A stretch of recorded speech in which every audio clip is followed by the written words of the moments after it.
Hello, Mark. I'm Cindy Xu. My school number is 33, and I'm sophomore. I'm going to read Mechai Viravaidya. How Mr. Kamda made Thailand a better place for life and love. Welcome to Thailand. Now, when I was a young man, 40 years ago, the country was very, very poor, with lots and lots and lots of people living in poverty. We decided to do something about it, but we didn't begin with a welfare program or a poverty reduction program, but we began with a family planning program, following a very successful maternal child health set of activities. So basically, no one would accept family planning if their children didn't survive. So the first step, get to the children, get to the mothers, and then follow up with family planning. Not just child mortality alone, you need also family planning. Now let me take you back as to why we needed to do it. In my country, that was the case in 1974, 7 children per family, tremendous growth at 3.3%. There was just no future. We needed to reduce the population growth rate.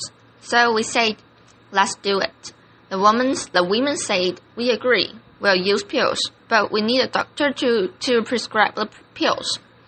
And we had very, very few doctors. We didn't take no as an answer.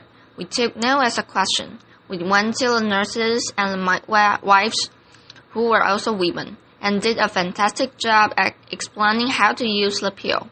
That was wonderful, but it covered only 20% of the country. What did we do for the other 80%? Leave them alone and say, well, they're not medical personnel. No, we decided to do a bit more. So we went to the ordinary people that you saw, actually, below that yellow sign. I wish that hadn't wiped that, because there was Coca-Cola there. We are so much bigger than Coca-Cola in those days, and no difference. The people they chose were the people we chose. They were well known in the community. They knew that customers were always right, and they were terrific. And they practiced their family planning themselves, so they could supply pills and condoms throughout the country, in every village of the country. So there we are. We went to the people who were seen as the cause of a problem to be the solution, wherever there were people, and you can see both with the women selling things. Here's the floating market selling bananas and crabs and also contraceptives. Wherever you find people, you'll find contraceptives in Thailand.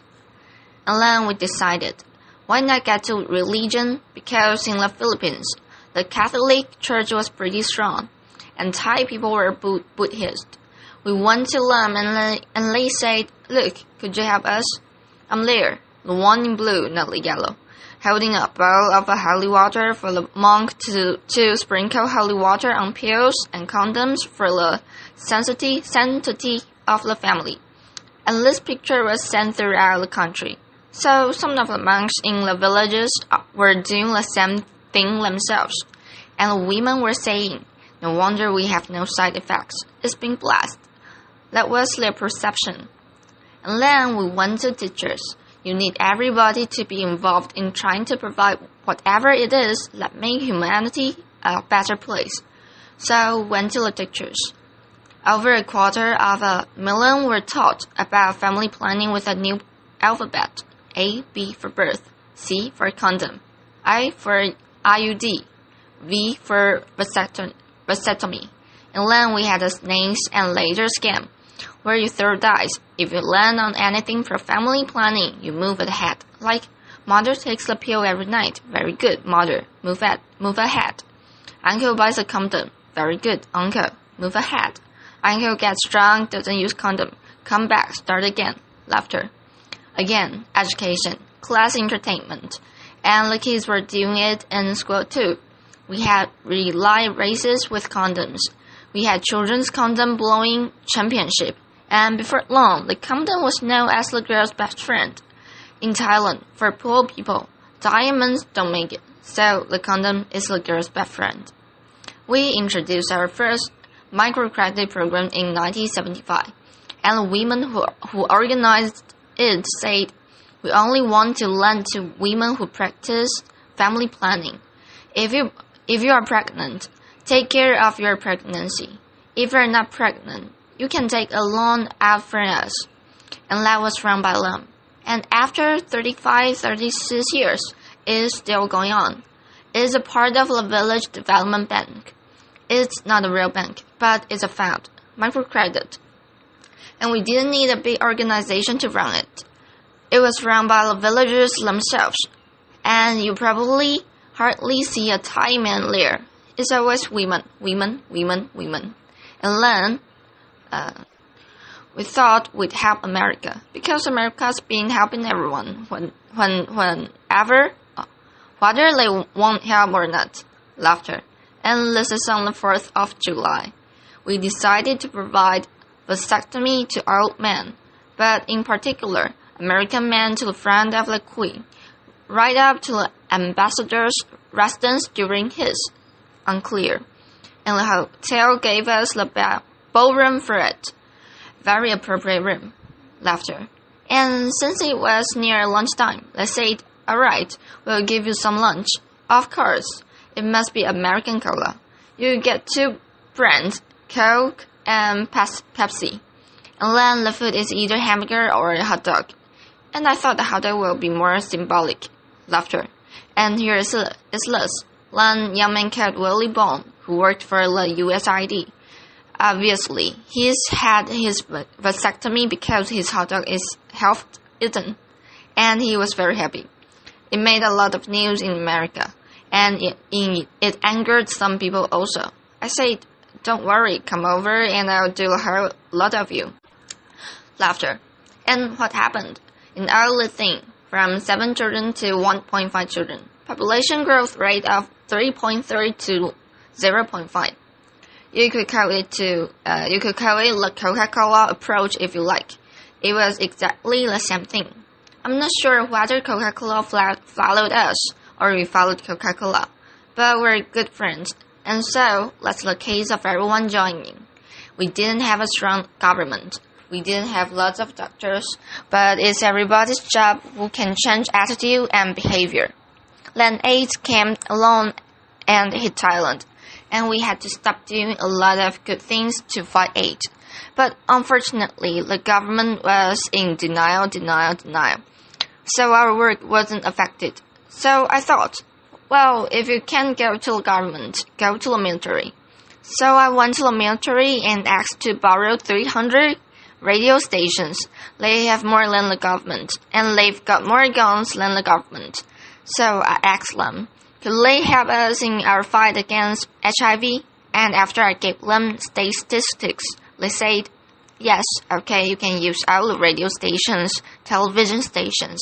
And that's when we went on to the airwaves. And then we got a new prime minister soon after that. And he said, Mechai, could you come and join? He asked me in because he liked my wife a lot. So I said, okay. He became the chairman of the National AIDS Committee and increased budget 50-fold.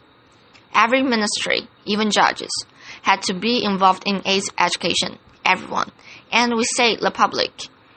Institutions, religious institutions, schools, everyone was involved. And here, every media person had to be trained for HIV.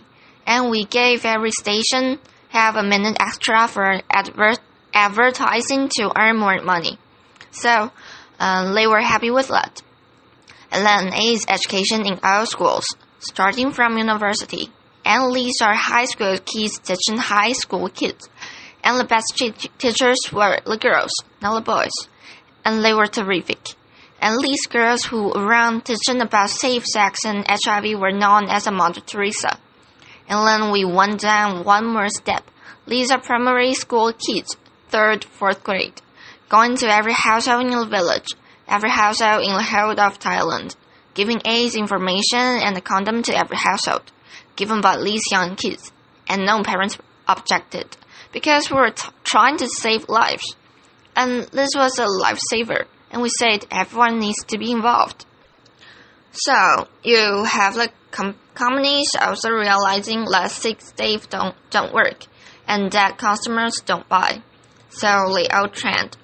And then we have this Captain Condom with his Harvard MBA, going to schools and night spots, and they love him.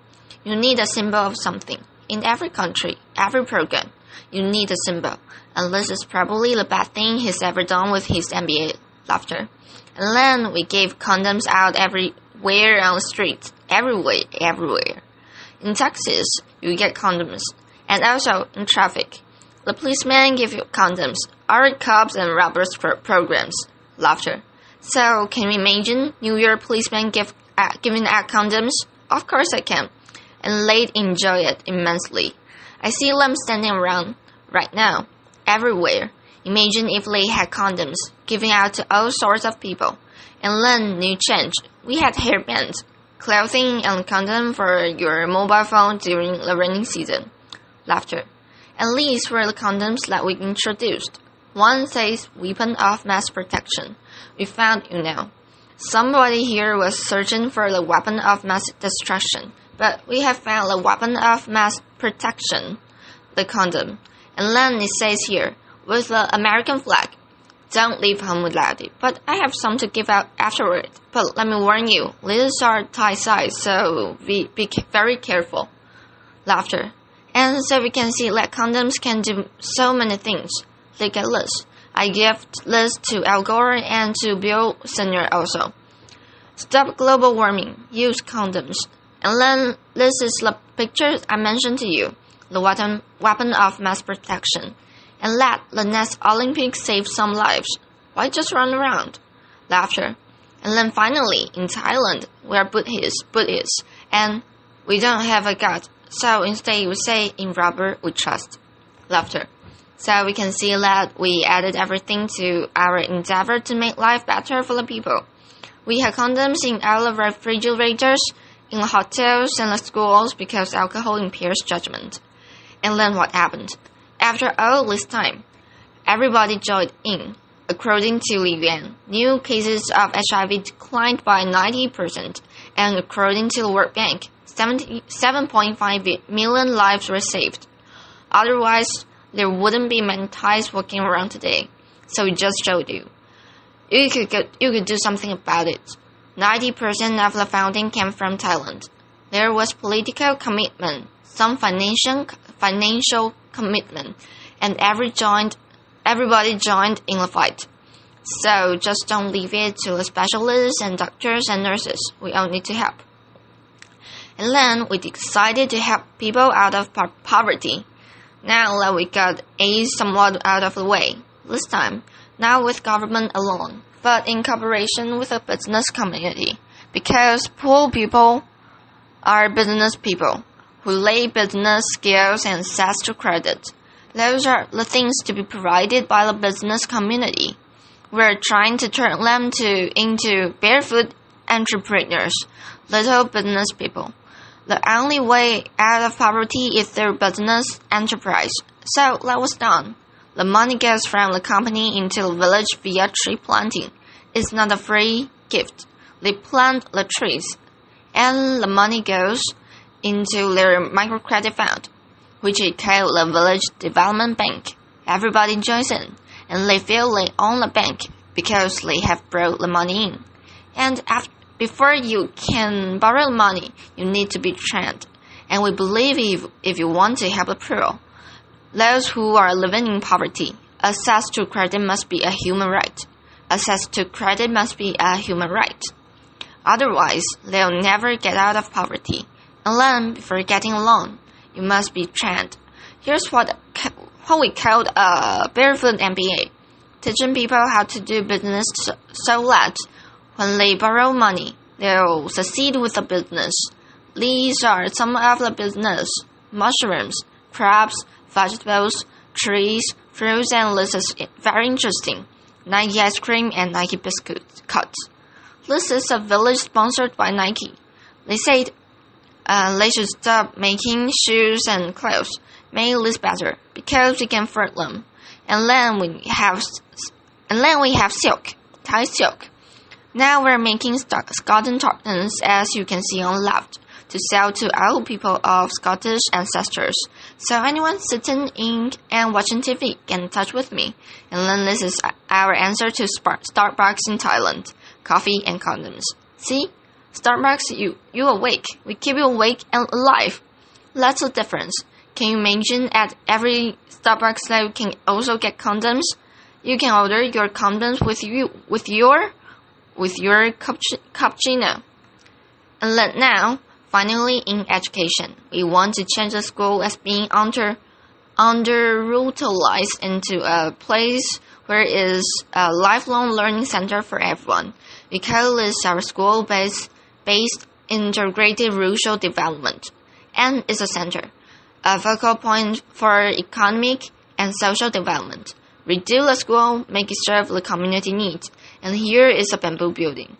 All of them are bamboo. This is a geodesic dome made of bamboo. And I'm sure Buckminster Fuller would be very, very proud to see a bamboo geodesic dome. And we use vegetables around the school ground, so they raise their own vegetables. And then, finally, I firmly believe if we want the MDGs to work, the Millennium Development Goals, we need to add family planning to it. Of course, child mortality first and then family planning. Everyone needs family planning service. Is underutilized. So we have now found the weapons of mass protection, and we also ask the next Olympics to be involved in saving lives. And then finally, this is our network, and these are our Thai tulips. Laughter. Thank you very much indeed. Applause.